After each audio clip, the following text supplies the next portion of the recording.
All right, well, continuing on with our discussion of belief, how it's formed, how it's maintained, how it's modified,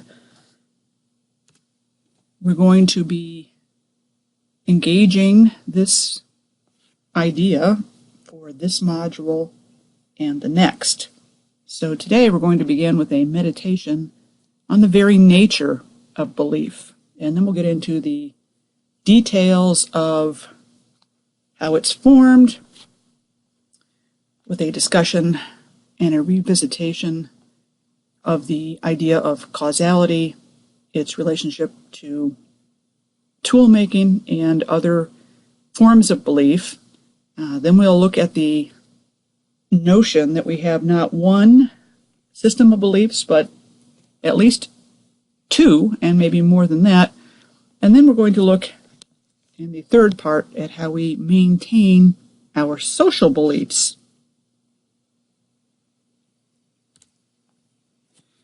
So I want to begin with what is an interesting notion put forth by the social scientist Shankar Vedantam.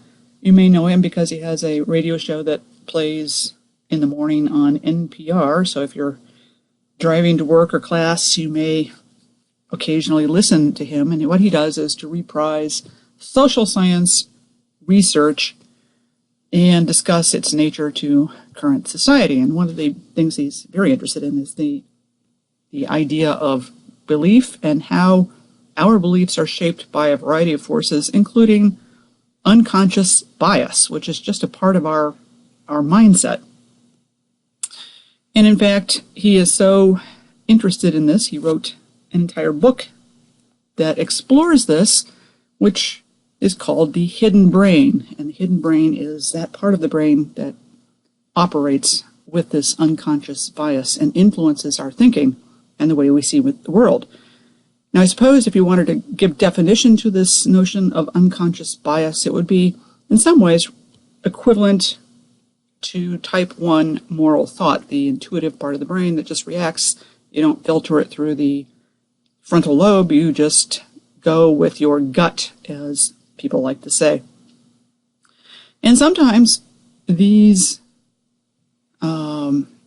unconscious biases can lead us to do things that are at odds with our deliberate intentions. But when we engage in this, we don't typically feel wrong or manipulated or biased. We would deny the existence of that bias if confronted. So the hidden brain is basically shorthand for the cumulative range of influences that affect our beliefs, often without our conscious awareness of them. And that's what makes them so interesting. We don't know that we're doing this. And it's only an outside observer who may point out to you that, you know what you just did, that doesn't make any sense given what you have presented as your worldview. So it's a sort of mental shortcut that avoids getting that prefrontal cortex, that neocortex, involved in the decision-making process. And, according to Vedantam, it is exacerbated by, perhaps even controlled by, the emotions that we bear, and as mediated by the amygdala and the other limbic system organs. It's also affected by memory. So if you have particular memories that are important to you and have shaped your life, those may infiltrate your decision-making processes because of the hidden brain and its effect on our ability to make decisions. And the other thing that is important about the hidden brain is that it's typically sealed off from conscious introspection. We do this stuff without knowing or intending to do it. It's simply part of who we are that doesn't get a lot of introspection. So let's take a couple of quick examples to kind of give this some way of relating to it directly. And these are examples drawn from Vedantam's book, The Hidden Brain.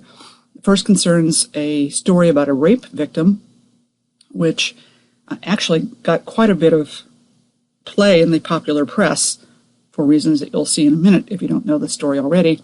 The rape victim very courageously decided to herself in the process of undergoing this assault that she was going to look at this guy, she was going to memorize his features, so that if he eventually ended up in a lineup. She could pick him out. So God bless her. She did that. Eventually, a suspect was caught. He was presented in a lineup, and she identified him. And as a result of her ID, the rapist was sent to jail for 14 years.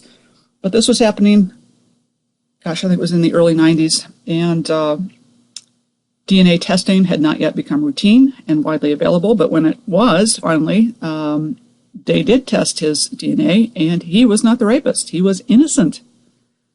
And so this poor man who had served 14 years for a crime he did not commit was ultimately released. And the woman who provided the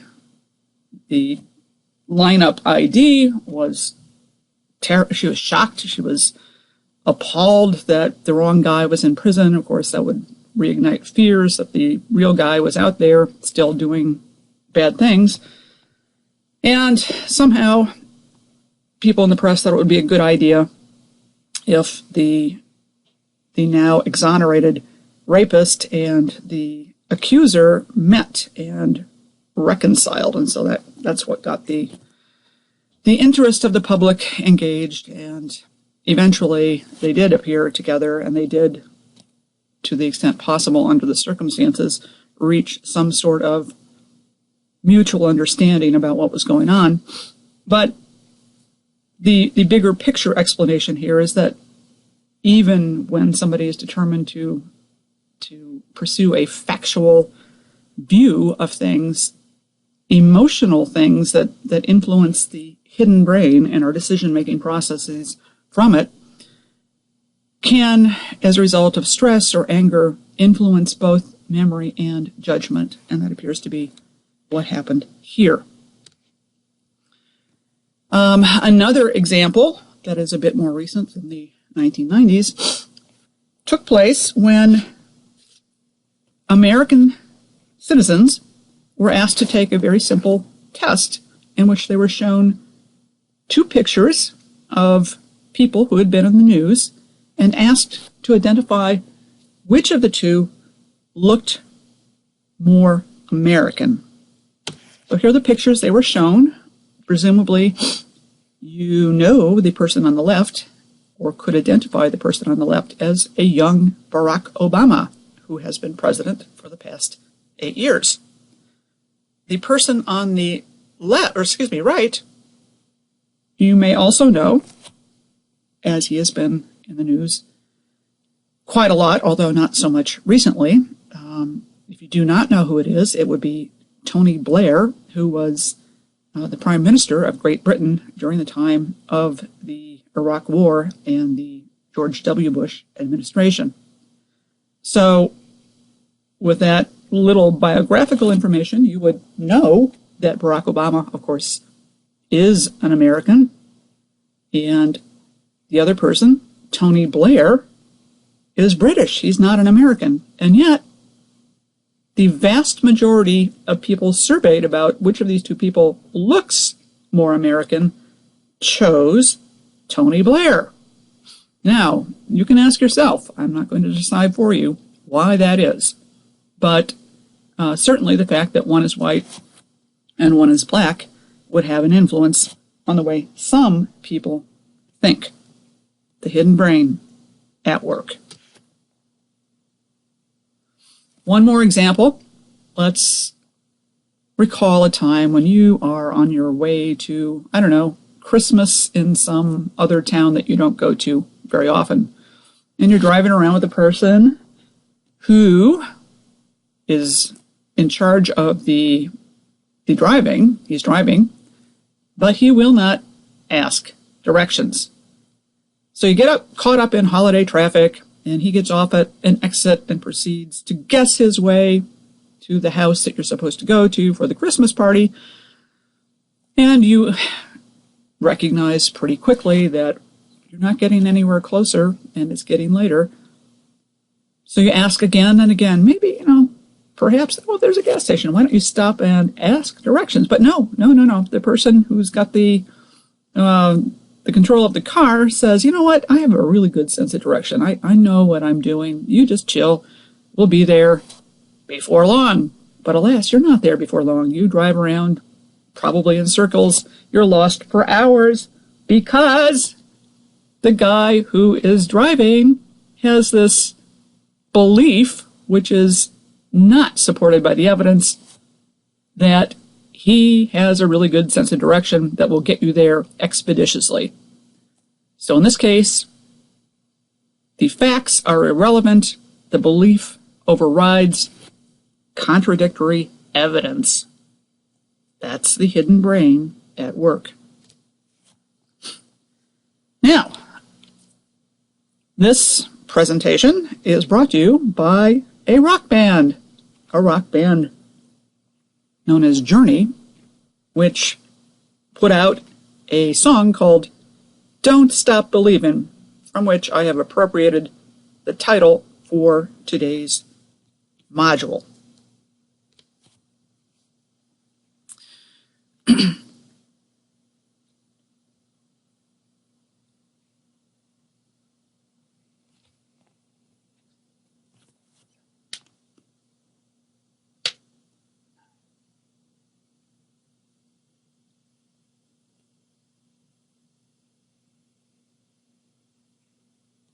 So we're going to go back to mankind when it was evolving, and among the first things that seemingly we did was to figure out how to make tools, and that cemented our quest for and notions of causality. So together with language and that brain development, new frontiers were opened up to mankind, which we pursued with vigor and to good effect. Humans began thinking and actively testing the idea of causes and effects.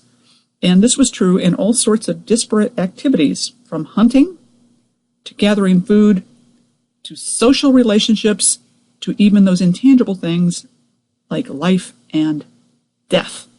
So we have gone well beyond the capacity and range of other animals and entered into regions that are pretty much undefined, at least in a biological context. And this is where we would include religion and consciousness. Now, causal beliefs are the things that underscore all of the activities we just mentioned. They are fundamental to our ability to function in the real world. And this is because if one has a causal belief, one can potentially predict with some degree of accuracy how he or she will behave in a specific situation. So this is an adaptive trait. It gives us predictability, and that is an enormously important thing to have. We've already discussed the fact that we learn about direct physical causality beginning in early childhood. But there's this companion kind of causality which takes place in social relationships, and that's where we would locate religion, which is learned throughout life and is shaped both by learning and by one's culture. It also inculcates and integrates a complicated mixture of emotion, experience, cognition, and intuition. And this is pretty much the territory that Shankar Vedantam covers and is the province of the hidden brain. So we'll take up the really complicated executive things like consciousness later on, but now we'd like to consider how human social values, which may have initially arisen from a cause and effect belief system, ultimately play out in entirely different ways. As children, you already know that we start developing beliefs about the physical world in the crib. And this is a demonstrably reality-based system. But as we grow, we start to venture into extra reality-based thinking. And when a situation arises that can't be explained with existing facts, we get into a whole new realm of processing information and drawing conclusions that, for the most part, may lack an evidentiary basis. Social beliefs include a belief in the supernatural. So social beliefs are just a different kind of belief system altogether. And the primary and most important way in which this kind of belief system is different is that the validity of those beliefs are not restricted to measurements that can be taken or verified in the real world. In addition, lack of evidence is not a problem and, in fact, may be considered a strength, an asset, as we've discussed previously. So, the act of having a faith, which is untested by facts or evidence, can itself be considered evidence, as we looked at when we talked about Hebrews 11:1.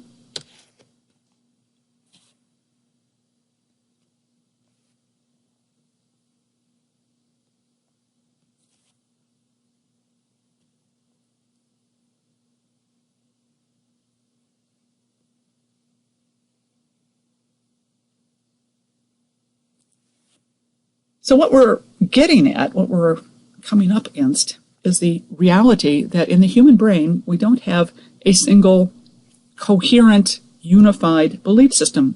We, in fact, have multiple belief systems. That is the norm. That's not an unusual thing or a pathological thing. That is the norm. So at a minimum, we have some beliefs that are formed by and supported by empirical evidence. We also have other beliefs that are the result of our social interactions.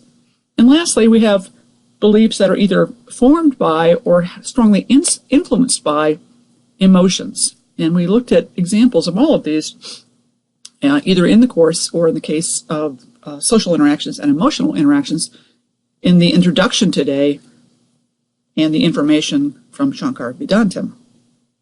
And the interesting thing is that while all of these different modes of belief are highly disparate, they're not the same, they may have some overlapping features, but they're very, very different. And yet, they all operate simultaneously in the same mind. So, if we look specifically at religion, let's acknowledge that it is part of our social coherence model. We've talked about this several times. As a result of hunter-gatherer life, the need for cooperation, there was also a companion need for social coherence, and establishing religious beliefs were part of securing that social coherence, which was so important to the early hunter-gatherers. And this is interesting because as human beings, our first experiences with causality comes from testing physical reality and using evidence as our major criterion for determining whether those physical characteristics are real or not. And like physical reality, religious beliefs rely upon a different kind of causal connection and thinking. Unlike physical reality, evidence supporting supernatural beliefs usually can't be found reliably in the same sense. That is to say, in a sense that is repeatable. But our confidence in social beliefs is just as strong as our confidence in physical beliefs, and is found and fed through our social connections and frequently by the emotion that those social connections can arise.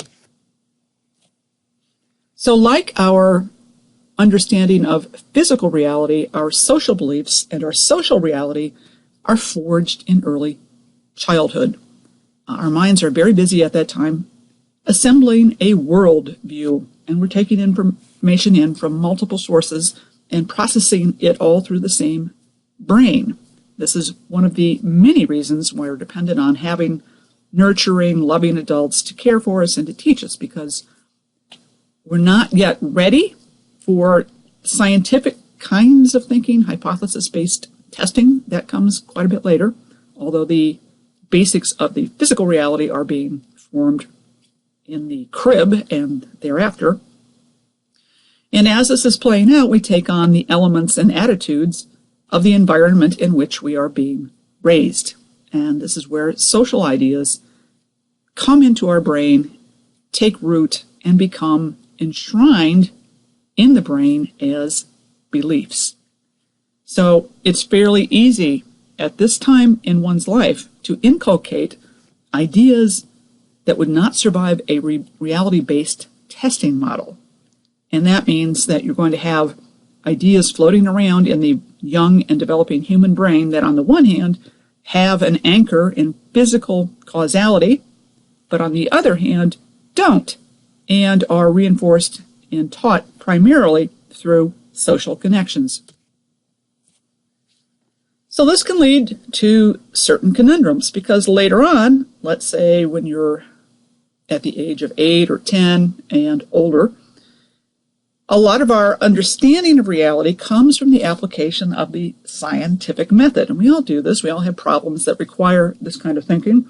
We don't think of them when we're engaging in them as, oh, yeah, that's a scientific method. I'm testing hypotheses. But that, in fact, is what's happening. So if, for instance, you go out to the garage one morning and your intention is to get in it and go to work or go to school, and you discover you can't start the car, all of a sudden you're in full hypothesis testing mode. You say to yourself, okay, well, maybe the battery's dead. You say, maybe I don't have gas. You may look at other possibilities. You test them systematically because you sure want to get to work or school. And eventually you figure out, oh yeah, the battery cable's unhooked. I hook it. I start my car. So that's a very common kind of way in which hypothesis thinking gets into our daily routine. Same thing happens if you have a sore throat. You ponder, okay, I have a sore throat. What do I do? Could be strep throat. That would be bad. I should see a doctor, get tested. Or could be I have a sore throat because I was yelling for 6 hours at the OSU football game yesterday. That could be a different problem. Same thing if there's water in your basement. Do I have a leak? Did I leave the window open? All of these things have to be entertained as possibilities and then systematically looked at to make sure that if they are the problem, they are then subsequently taken care of. So all of these things have a knowable physical basis, and your job is to figure out which one of those possibilities is the current source of your problem. We expect there to be some sort of solution, even if we have to substantially alter the physical world in order to secure it. If you have a leak in your basement and it's due to the fact that there's a gaping hole in your wall, you'll have to modify your physical world in order to fix it. So with social beliefs, unlike the physical beliefs we just looked at, these same rules don't apply, at least not in the same way. There is the expectation of causation nonetheless, and this can lead to the aforementioned conundrums.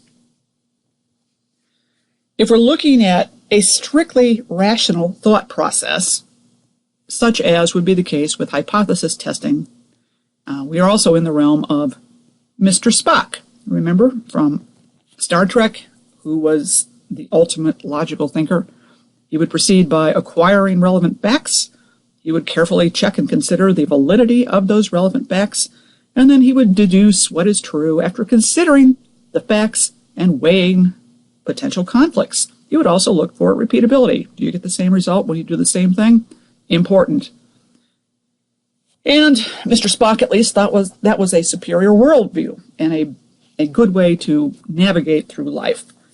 But we'd have to acknowledge, particularly among mere mortals such as ourselves, that a strictly rational thought process all the time is kind of a rare event, even among scientists who ostensibly trade in rational thought. And this goes back to the way the human brain gets its understanding of the world. We do have a lot of ways and many times during which evidence-based thinking is busy taking root. But even as that evidence-based thinking is acquired, it turns out adjustments may be required. And that is because even when something has a demonstrable evidentiary basis, it may collide with other beliefs that have been gleaned through other modalities, particularly when a physical problem collides with a social belief, both are held equally true. What do you do? It requires some adjustments and some, perhaps, mental gymnastics. But we're evolved to want coherence in our world and in our relationships. The hunter-gatherer way of doing things, the cooperation, the social cohesion that is required to do it, is still very much alive in our brains. And when beliefs aren't supported by a physical reality that we can all point to and say, see, that's how it works, we have two choices. We can either change our beliefs, which is rather rare, or we can change our understanding of reality, which is way, way more common.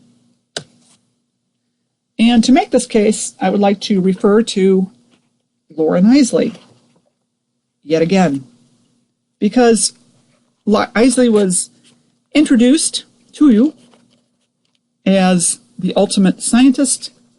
He had great distinction as a scientist. He regularly checked his own behavior and his own thinking for any intrusions that might be inappropriate from the social realm. And we had an exploratory exercise in which we looked at the judgment of the birds, and we asked you to comment upon specific instances in that essay, which was, I think, quite beautiful, quite emotionally rich. And yet, Eiseley, in several places, in 3 or 4 places, put sort of a stay on his emotions because he did not want to engage in the dreaded anthropomorphism. So, I'm going to bring back into the discussion another Eiseley essay that we looked at when we talked about hope in animals. This is the Star Thrower essay, and you recall that he had gone to Costabile because he was depressed, and in the course of being there trying to recover some sense of humanity, he found the guy throwing starfish back into the sea. He accosted him and said, you're really stupid, you can't save all these starfish. But in the end, Eiseley too became a star thrower. So let me read a bit more of that essay, which we did not cover at the time we talked about hope in animals. Recall also that Eiseley found the star thrower on the beach at the end and became a star thrower himself. And now a couple of things I did not tell you at the time was that throughout this whole process in Costabile, Eiseley was haunted by the image of a skull with this eye that looked at him all the time. And the other thing that I didn't tell you was that when Eiseley refound the star thrower so that he could also participate in star throwing, he saw that the man was throwing stars back into the sea at the end of a rainbow. So with that as introduction, let's continue with the essay, The Star Thrower. Quote, "It was as though I, as man, was being asked to confront in all its overbearing weight the universe itself. Love not the world, the biblical injunction runs, neither the things that are in the world. The revolving beam in my mind had stopped, and the insects whispering of the intellect. There was at last utter stillness, as if awaiting for a cosmic judgment. The torn eye, considered me. But I do love the world, I whispered to a waiting presence in the empty room. I love its small things, the beaten things and the strangling surf, the bird singing which flies and falls and is not seen again. I choked and said, with the torn eye still upon me, I love the lost ones, the failures of the world. It was like a renunciation of my scientific heritage. The torn eye surveyed me sadly and was gone. I had come full upon one of the last greatest rifts in nature, and the merciless beam no longer was in the transverse around my skull. But no, it was not a rift, but a joining, the expression of love projected beyond the species boundary by a creature born of Darwinian struggle in the silent war under the tangled bank. Nevertheless, though war and famine and death, a sparse mercy had persisted, like a mutation whose time had come. I had seen the star-thrower cross that rift, and in so doing, he had reasserted the human right to define his own frontier. He had moved from the utmost edge of natural being, if not across its boundaries. It was though at some point the supernatural had touched hesitantly for an instant upon the natural. It was an intrusion into, or a projection out of, nature for which no precedent existed. The act was, in short, an assertion of value arisen from the domain of absolute zero. A little whirlwind of commingling molecules had succeeded in confronting its own universe. At last, here was the rift that lay beyond Darwin's tangled bank. For a creature arisen from that bank and born of its contentions had stretched out its hand in pity. Some ancient, inexhaustible, and patient intelligence lying dispersed in the planetary fields of the force or amidst the inconceivable cold of interstellar space had chosen to endow its desolation with an apparition as mysterious as itself. I had been unbelieving. I had walked away from the star-thrower in the hardened indifference of maturity. But thought, mediated by the eye, is one of nature's infinite disguises. Belatedly, I rose with a solitary mission. I set forth in an effort to find the star-thrower. We were part of the same rainbow, an unexplained projection into the natural. So Isley finds the star-thrower, and then he continues, I picked up and flung another star. Perhaps far out on the rim of species, a genuine star was similarly seized and flung. I could feel the movement in my body. It was like a sowing, the sowing of life on an infinitely gigantic scale. The task we assumed was too immense for gazing. I flung and flung again, while all about us roared the insatiable waters of death. But we, pale and alone and small in that immensity, hurled back the living stars. Somewhere far off, across the bottomless abysses, I felt as though another world was flung more joyfully. I could have thrown in a frenzy of joy, but I set my shoulders and cast, as the thrower in the rainbow cast, slowly but deliberately and well. The task was not to be assumed lightly, for it was men as well as starfish that we sought to save. I picked up a star whose tube feet ventured timidly among my fingers, while, like a true star, it cried silently for life. I saw it with an unaccustomed clarity and cast it far out. With it, I flung myself, as forfeit for the first time, into some unknown dimension of existence. From Darwin's tangled bank of unceasing struggle, selfishness, and death had arisen, incomprehensibly, the thrower who loved not man, but life. It was the subtle cleft in nature before which biological thinking had faltered. We had reached the last shore of an invisible island, yet strangely, also a shore that the primitives had always known. They had sensed intuitively that man cannot exist spiritually without life, his brother, even if he slays. Somewhere, my thought persisted, there is a hurler of stars, and he walks because he chooses, always in desolation, but not in defeat. So, there we have it. Loren Eiseley. Loren Eiseley, perhaps the ultimate devotee of the rational, a big fan of Darwin, is recovered from what might have been a lethal depression and is made whole by what he perceives at first to be an unnatural rift between the natural and the natural worlds. Natural and supernatural worlds. It is a brief moment in time which later reflection, from a scientific standpoint, declares must be physically impermissible.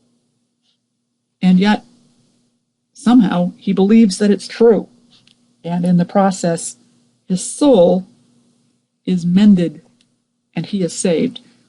So that intermixing of worlds, that intrusion of the supernatural upon the natural, is the source of his salvation.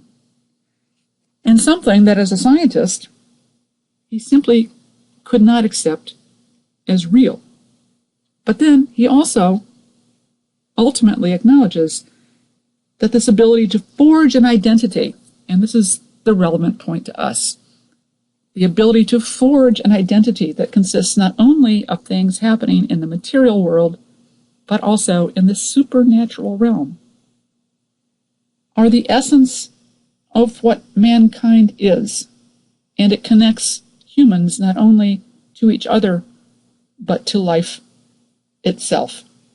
And this stands out to me as a testament that is so important, because if every human, as Eiseley did, dismisses one of those worlds as irrational and therefore non-existent or unacceptable, we lose a big part of our evolutionary heritage, which, because of the way we are made, because of the way our belief foundation is formed, is just as important to us today as it was during the time when rational thought did not exist in its current form.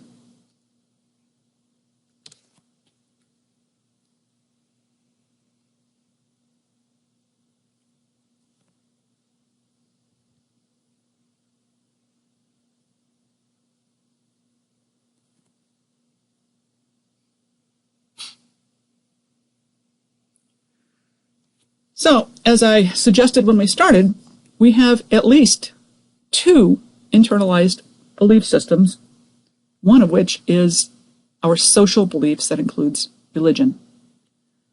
And it, in essence, requires a parallel belief system, kind of like the one that Eiseley alluded to in his essay, which gets developed and informed and shaped throughout our life in the same way that our understanding of physical nature and physical beliefs do. So our social beliefs can be informed by a variety of different modalities, including reliance on authority. Somebody you respect says something, so you believe it because you respect that person. Sometimes this leads us into logical fallacies because we don't have evidence to back something up. We have to say, well, I believe it because somebody I admire said it. And that's not terribly satisfying as a basis for having a belief, but that in fact is true. In this mode, we also have a tendency to accept things like coincidence. If it rains and you are ill the next day, you are likely to think, I got sick after it rained, therefore I got sick because it rained. This is a logical fallacy known as post hoc ergo propter hoc. After it, therefore, because of it. Because two things happen in sequence, you attribute the thing that happened second to the thing that happened first, which may or may not be true. We also have a tendency to distort available evidence and to filter novel situations through current belief systems. So you have a series of internalized beliefs. You encounter something novel that you've not encountered before. The tendency is to use the existing belief system to understand the novel event. We also have a regrettable tendency to treat anecdotes like fact We've discussed anecdotal information previously. You know that anecdotes are anecdotes because they're not based necessarily on fact. But nonetheless, if somebody we like or trust or admire says something anecdotal, we're likely to consider that evidence or authoritative. We also like to generalize. It happened to me. It's part of my understanding of the world. Therefore, it must be yours too. If it's not yours, you're weird. And we can find it in ourselves to dismiss or minimize scientific evidence if it conflicts with any of these other kinds of ways that we get information and internalize it as true in our minds. Because of the nature of belief, how it comes to us, how we incorporate it into our brain structure, beliefs, once they're acquired, have this weird propensity to be resistant to contrary evidence. This is true both of physical reality and social beliefs. There's a tendency, once a belief is formed and firmly entrenched in the brain, to reject evidence or ideas that contradict those existing beliefs. We have this immense desire to have cognitive consistency in our beliefs.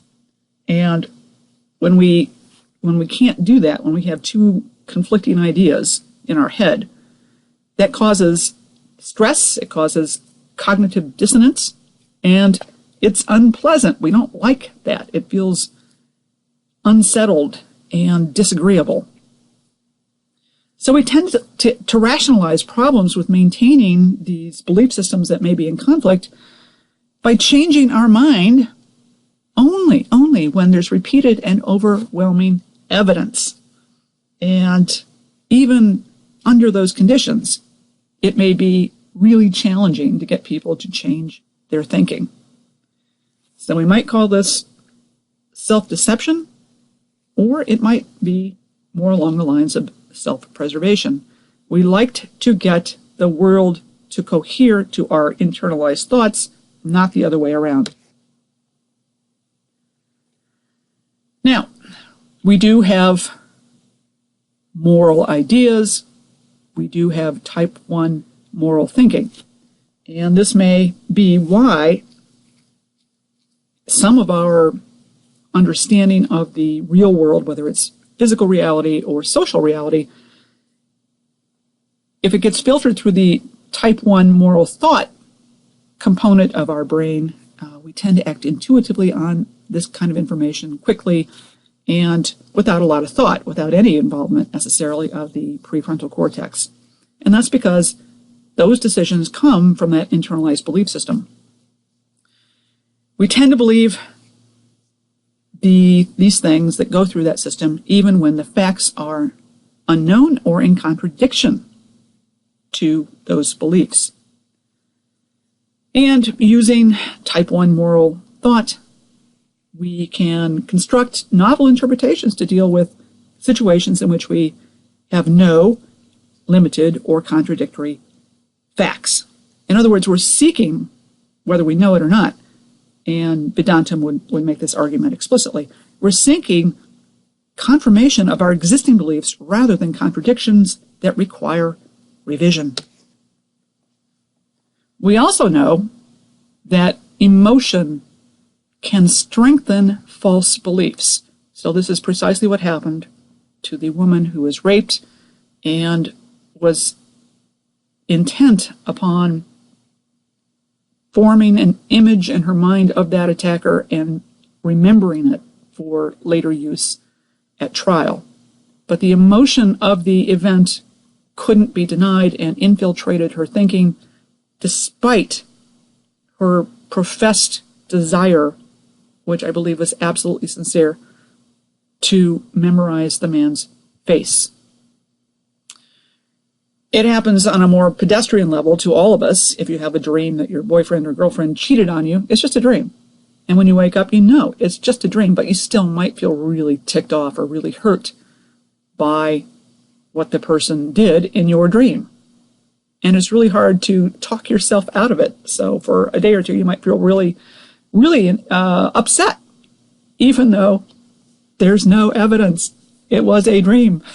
It doesn't matter. The emotional reaction is not a rational reaction, and it's there. You can't just wish it away.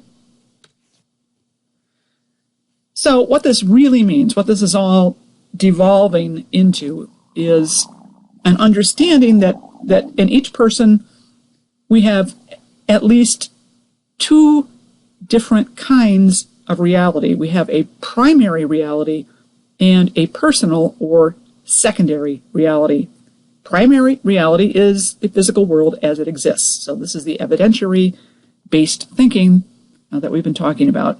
Personal reality is your personal reality, your perception of the world that has been filtered through your belief system. And personal reality can bias your understanding of primary reality and vice versa. So the way you come out on any given issue may depend on which kind of reality is operating in highest gear at that time. So we might question whether or not fact-based primary reality is really necessary, or whether we all profit from having a personal reality that gets us away from strictly evidence-based thinking and rationality and makes us more human. But the fact is, every individual holds at least two worldviews that can have vastly different components, construction, and ability to respond to particular situations. So, to kind of pull it all together, beliefs can come from your experience, which may have an anchor in the physical world, or your understanding as molded by your teaching, by your upbringing, by your influences, and by your emotional investment in an issue. Or maybe you just know somebody and you trust them, and so you believe what they say. And you might adopt the same view on an issue, irrespective of the facts and evidence, simply because the person you trust says it is true, and you don't feel the need to examine it any further than that. This tendency, this propensity to accept the proclamations of a figure you consider to be authoritative is one good reason why it's good to get information from multiple sources. But instead, we tend to get information from sources that already support what we believe, and we tend to stay away from or feel uncomfortable if we are challenged by people who hold other beliefs and other points of view. So, although your beliefs can be shaped by your interactions with others, what we do know is that beliefs are ultimately recorded in your brain through neuronal connections, primarily through the formation of dendrites in your brain among your brain cells so that they can trade information back and forth. And although we can talk about subjective reality and your influences that are not based on evidence from the real world, the true objective reality of your beliefs is this physical record of those ideas and memories in your brain. And that is true even if there's no evidence of those beliefs being true in the real world. But you do have neuronal connections in your head which carry the information that uses those beliefs as a yardstick by which to measure the world, even if there is no physical basis for that thinking, for that belief in the real world. So the point here is that beliefs are a product of various perceptual processes taking place in the brain that are shaped by physical reality when it exists, by personal relationships, by societal influences and teaching, and by whatever kind of education and spiritual pursuits you have undertaken throughout your life. Brain studies suggest that we have a natural tendency to want to embrace spiritual perceptions in our brains, and there's neurological architecture to support the acquisition of these kinds of ideas. Individuals also seem to have a need for spiritual, moral and scientific explanations for the world. Because we're always trying to define our place in it and understand what we're supposed to do while we're here. And so we use all of these kinds of information to come to some sort of understanding of what that means. And this ability to incorporate these multiple modalities in forming our beliefs was adaptive because it allowed our ancestors to make sense of the world, reduce fear to a manageable level, and, importantly, increase social coherence so we could act cooperatively and take over the world.